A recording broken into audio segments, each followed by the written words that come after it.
debut young German writer, and we are extremely optimistic, and everybody, also our representatives for the market, German language market, are just crazy for this new author, and everybody is enchanted, although the editor worked a lot with the author on the manuscript and shortened it, and but it's always a very thrilling moment to have the first book by somebody, and you can be sure if people in the publishing house are enthusiastic about it, that there will be a big interest also in the public and in the media for it. It's much easier, in fact, than having a good author who has proven to be successful during a long time, but never became a real bestseller. It's much easier to market a debut than the 10th book of an author who is already established but has never reached the peak. Yes, we say rather cynically that an author who's never been published before has also never failed. I would like to know what are the other parameters to be chosen as an author, besides writing abilities? Promotability. Do they speak well? Do they have a good social network profile? Well, do they have a website? Do they blog? Do they tweet? You know, do they? Because part of the Brave New World we're going into is, you know, you can do a lot of that self-promotion. You know, there are also, I mean, I'm not an expert, but for example, I believe the way to use Kate's, you know, she's an expert, but the way to use social networks is you comment on other people's blogs, people who are in the same kind of area that you want to be in, and you have to say interesting things, you have to be constructive, if you like, and then other people comment on yours, and then they start following you, and you start following them. I had a really weird experience. I started, someone told me how to start on Twitter, so I started tweeting. And then I was invited to be the guest on a weekly thing called Script Chat. It's for script writers. And for an hour. So you get 10 questions, and you have to answer them in 140 characters. And then in the hour, there are more questions which you ask. And 24 hours later, I discovered I had more than 100 more people following me than I had 24 hours before. And you suddenly realize how easy it is. In fact, if you are prepared to give value to other people, to give useful information, to be interesting, then people will follow you. If you make, I mean, one of my clients wanted to self-publish a book, and I advised him against it because he didn't have a website, he didn't blog, he didn't tweet. And when I said you need to do those things, he went, he got a terrific website, he read up about blogging, he started blogging, he started tweeting. Now he's very funny, he's very, very funny. And I would say, I probably retweet 1 out of every 4 of his tweets because they are genuinely funny, and I'm very happy for the people who follow me to read them. And he did a tweet recently when Tony Blair, our ex-Prime Minister, launched his book about Tony Blair. I don't remember exactly what he said, but it was very funny. And apparently that went viral. That ended up by being read by millions of people. Trended. It was trended. Does your deputy does he blog, tweet, Oh no, she doesn't. So she doesn't. No. But it's not that important because, as Julian mentioned in the beginning, the advantage of the traditional publishing house is that we have this competence and experience in marketing, and we really take over the job of that, and we have all the connections to the media, and we also operate in social media. So we try everything to publicize new authors or old authors or whatever, to reach public by any means we can possibly think of. And so yeah, it's writing ability, social networking ability, what else? Yeah, promotability. Well, it's the willingness also of an author to appear in person. Yeah, that's what I meant by the promotion. Do they speak well? For example, He doesn't need to. but he also exists. from the I beginning. saw him a couple of days ago. Yeah, but already from the beginning he didn't. No, he's a special case. I mean, Yeah. and he was successful in a time when all of this was really not at the level it is today. In the early 80s, authors really did not have this kind of star appearance that they do today. And he refused that right from the beginning, and well, he had a worldwide bestseller, and he really didn't need to. And maybe this was a technique or a strategy of his that made him even more interesting. You're like J.D. Salinger. Refusal. But I think today you don't get along with that. At the back. Yes, do you see any growth in the relations between self-publishing and the traditional world? How do you see it developing over the next couple of years? Well, I would say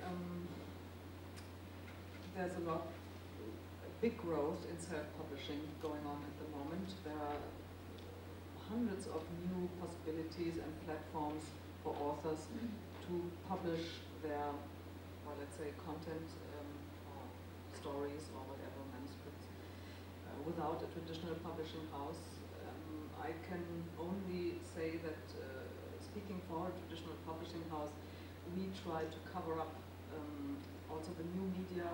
We publish ebooks, we publish audiobooks, we publish everything what is sort of suitable to the kind of literature that we publish at the moment.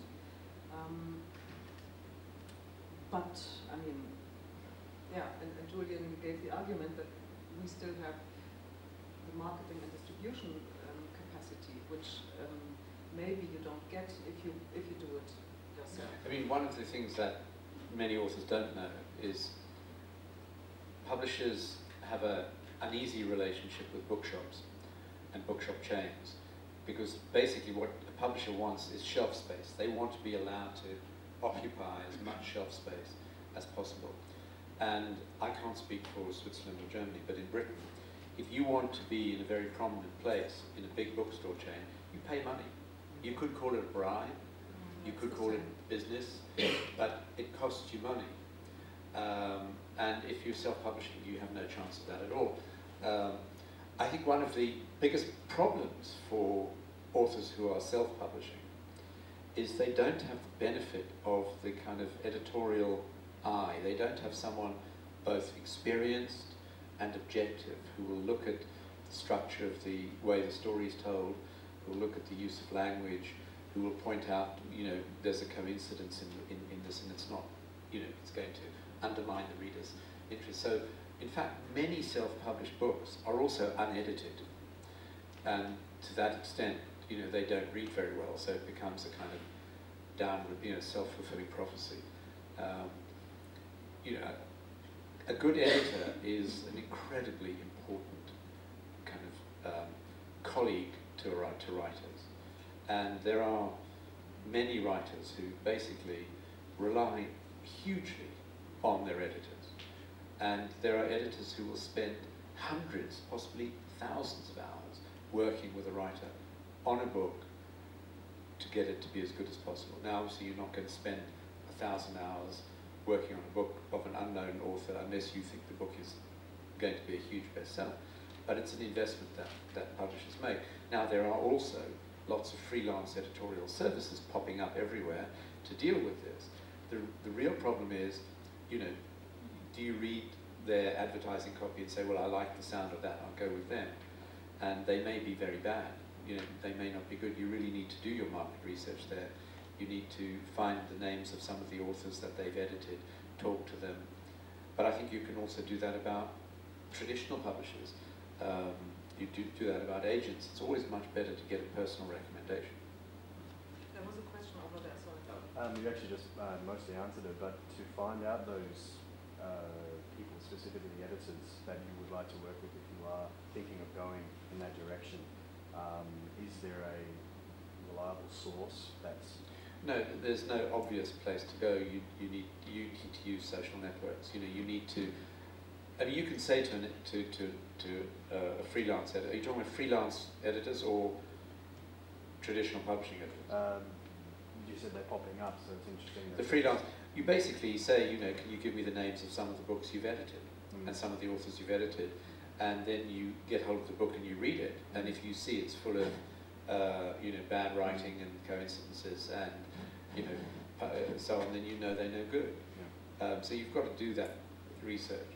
And if you've spent a long time labouring over your magnum opus, you really ought to invest time in it. And you know, if some publisher who's not really a big publisher says, yes, I'll publish your book and I'll pay you 50 euros advance, don't fall over with gratitude, you know, basically be very cynical about it and do the research again. How successful it will be, how many copies have you sold? They'll probably lie to you, but you know, you need to ask the questions. How important are agents?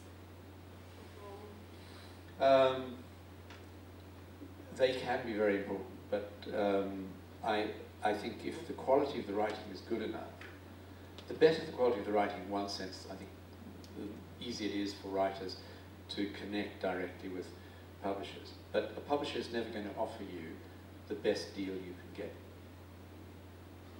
Or just.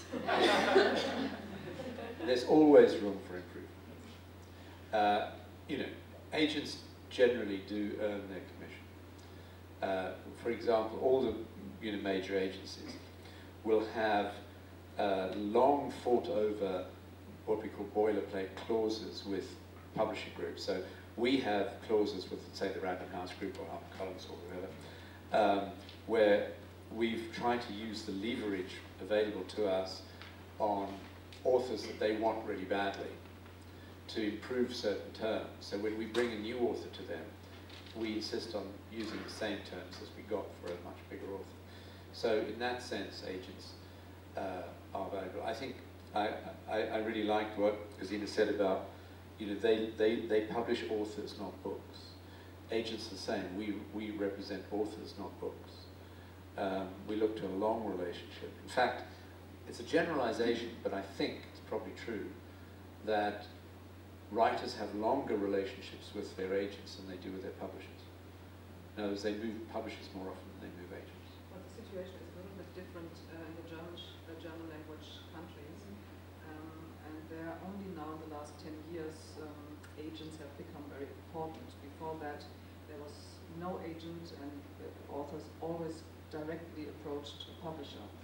And this has changed a lot within the last years, but we still receive manuscripts directly from authors as well. And there is no difference in the treatment. We look at everything, no matter whether it comes from an agent, although, of course, if we know the agent and the agent has a very high profile, we sort of follow recommendations.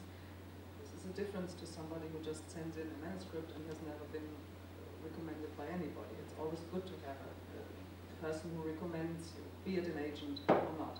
And I would say, I would doubt whether you make a worse deal if you come directly to the publisher. I don't doubt it. I think you always make a worse deal if you go directly to a publisher. I have to say that, and Gesine has to say the opposite. Yes, because, I mean, in the beginning there might be a slightly higher advance that you get if the agent negotiates. But in the end, you have to think that there's always a high percentage that you have to cut off for the agent that you have to pay. Whereas if you deal with the publisher directly, you get money. That's true, you don't pay commission, but for example, if a book is really, really good, then an agent will send it to a number of publishers at the same time, and hopefully at least 2 of them will want it, then you turn it into an auction, and then you can really leverage not just the advance. In fact, quite often, we always look for three key things: the advance, the level of the royalties, and how they'll promote it. And if we have that leverage, we reserve the right to